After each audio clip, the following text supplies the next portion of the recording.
Varicose వ్యాధితో బాధపడుతున్నారంట. తక్కువ ఖర్చుతో ట్రీట్మెంట్ కావాలి అనుకుంటే ఎవిస్ హాస్పిటల్ని సంప్రదించండి. గురువుగారు, మొన్న ఏప్రిల్ 22న మనకి టెర్రరిస్టులు వచ్చి మన భారతీయులను, అందులోని భార్యలు ఎదురుగుండా భర్తల్ని పొట్టను పెట్టుకున్నారు.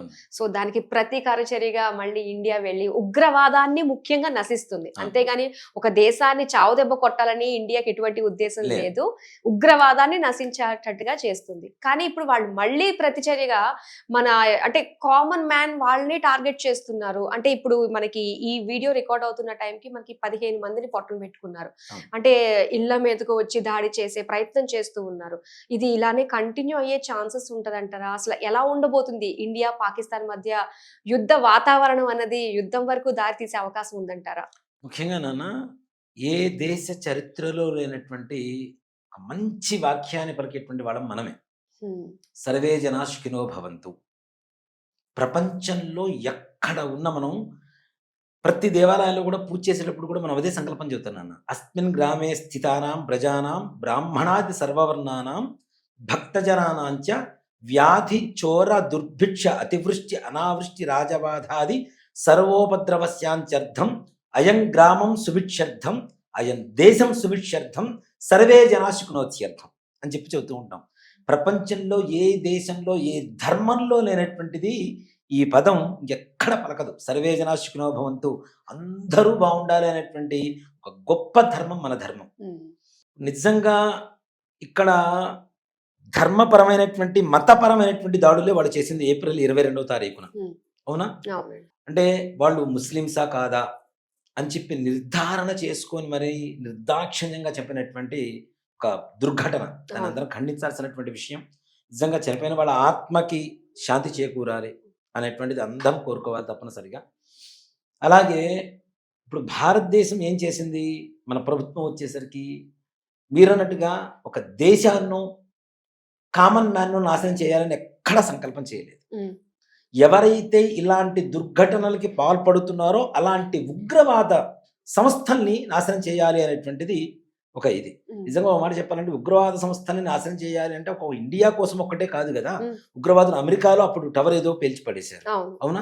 అనేక రకరకాలుగా వేరే వేరే దేశాల్లో కూడా వాళ్ళ చర్యలు చేస్తూనే ఉన్నారు.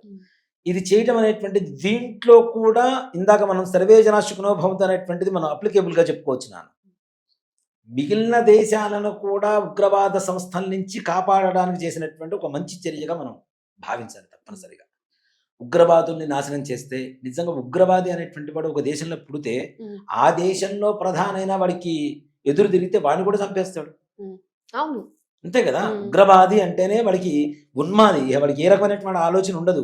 వాడిని ఎదురు తిరిగితే చంపేయాలి అంతే, మెంటల్ గా ఫిక్స్ కదా. అలాంటిది ఆ దేశ ప్రధాని కూడా ఓ మాట చెప్పాలంటే పాకిస్తాన్ కూడా మన వాళ్ళు కాపాడినట్టే. ఓ మాట చెప్పాలంటే వాళ్ళు పెట్టి పోషిస్తున్నారు. ఇప్పుడు నాన్న మనం ఒక పులిని తెచ్చుకున్నాం, పోషిస్తున్నాం, దానికి ఆకలిస్తే మనం తింటుందా తినదా? ఖచ్చితంగా తింటుంది కదా.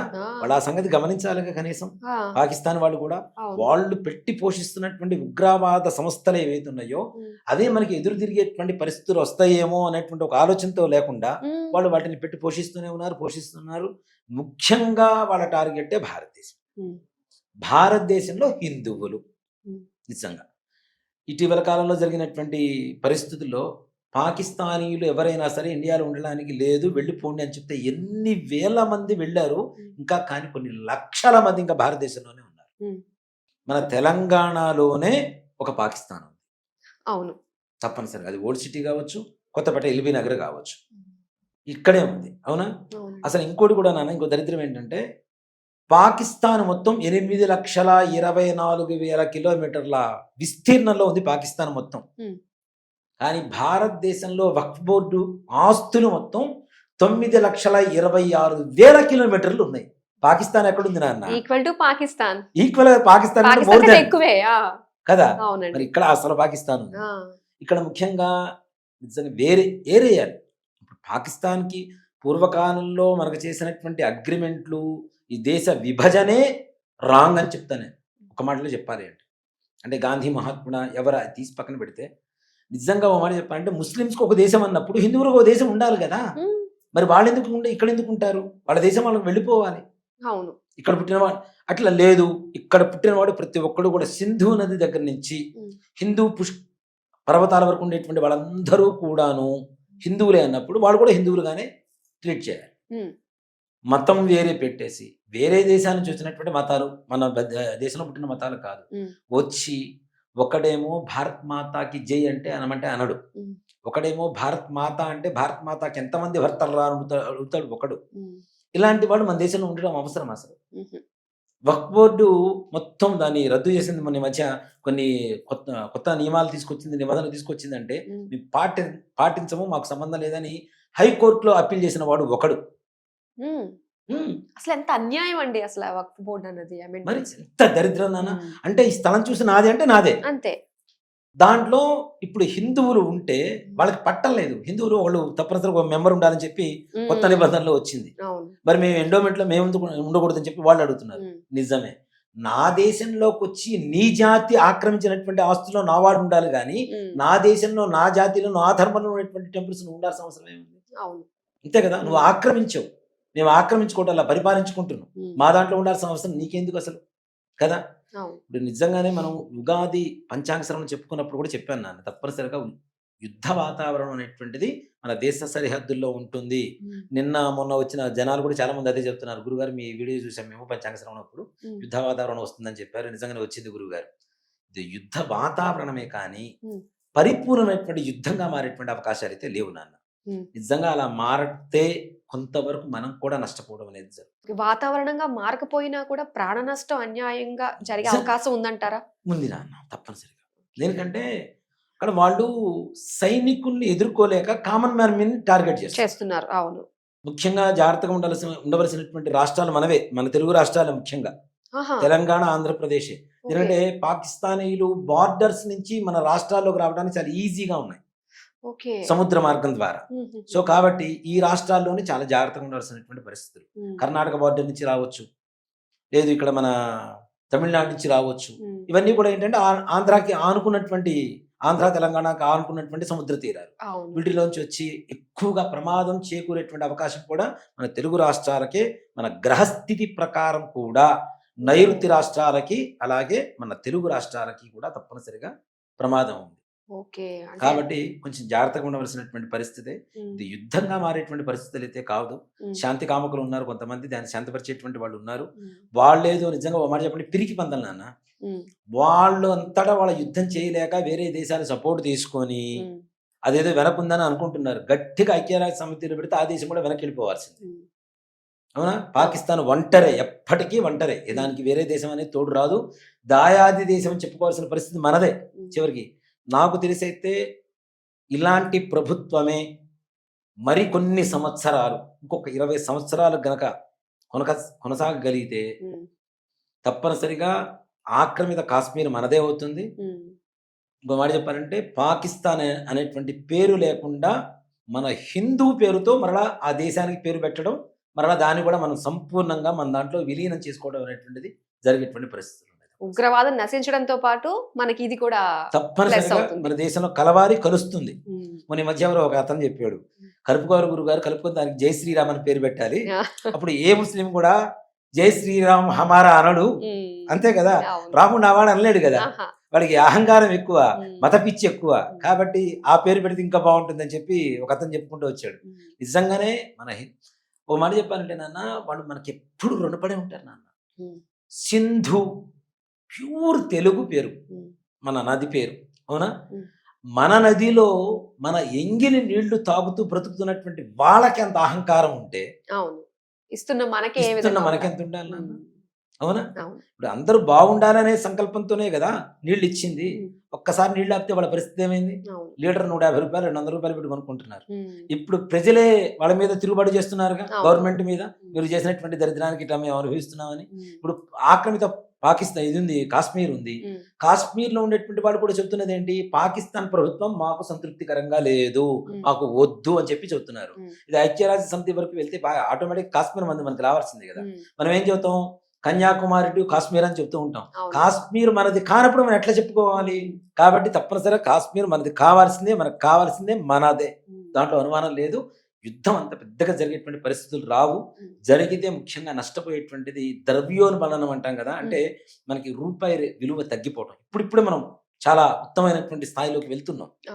అలాంటి పరిస్థితుల్లో యుద్ధాలు వస్తే ఆటోమేటిక్గా దేశానికి ఉన్నటువంటి విలువ తగ్గిపోతుంది కదా, నా రూపాయి విలువ తగ్గిపోతుంది. అవునా? ఈ మనకి ద్రవ్యాలు ఏదైనా అమ్మటం కానీ కొనటం కానీ ఇవి కూడా ట్రాన్సాక్షన్స్ తగ్గిపోతాయి.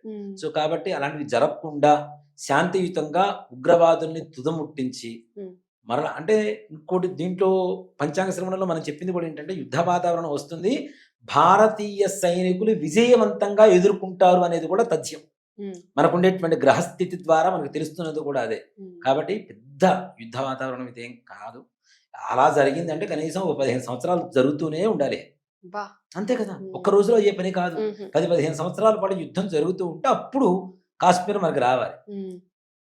అలాంటి మన కాశ్మీర్ మనకు రావాలి అంటే తప్పనిసరిగా నేను ప్రభుత్వానికి సపోర్ట్ చేయడం లేదు నాన్న, ఏ పార్టీలకు సపోర్ట్ చేయడం లేదు.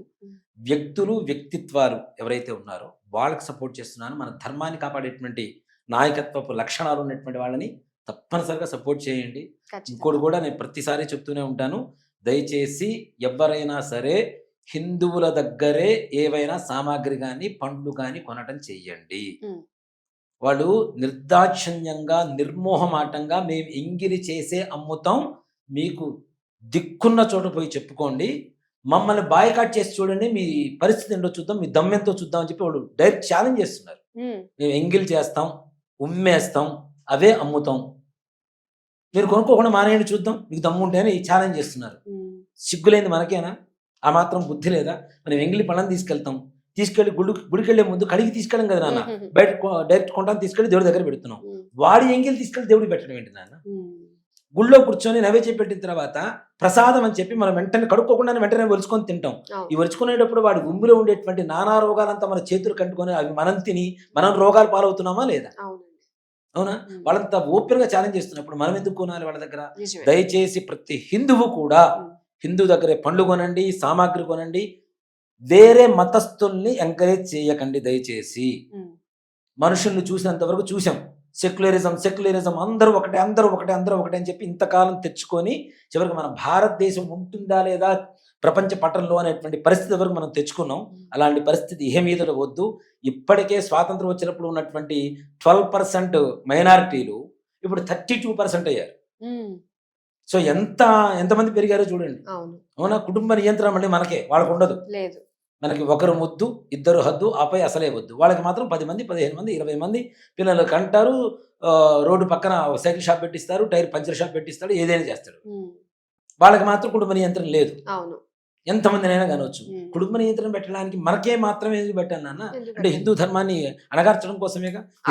అంటే హిందువుల్ని తగ్గించడం, సంఖ్యాపరంగా కూడా హిందువుల్ని తగ్గించడం కోసమే కదా. మరి పూర్వకాలంలో 20 మందిని 30 మందిని మనవాళ్ళు కూడా కన్నారు. ఏ మాత్రం కష్టాలు పడ్డారు, అందరూ హ్యాపీగానే ఉన్నారుగా, మంచి జీవితాలు అనుభవిస్తున్నారుగా. ఇప్పుడు ఒకప్పుడు ఏమీ లేని చిన్న చిన్న కుటుంబాలు నాన్న, రైతు కుటుంబాలు పోషించినాయి. ఇవి వాటి రోజున దాదాపు 5 అంకెల జీతాలు తీసుకుంటున్నారు, అందరూ లక్షల్లో తీసుకుంటున్నారు.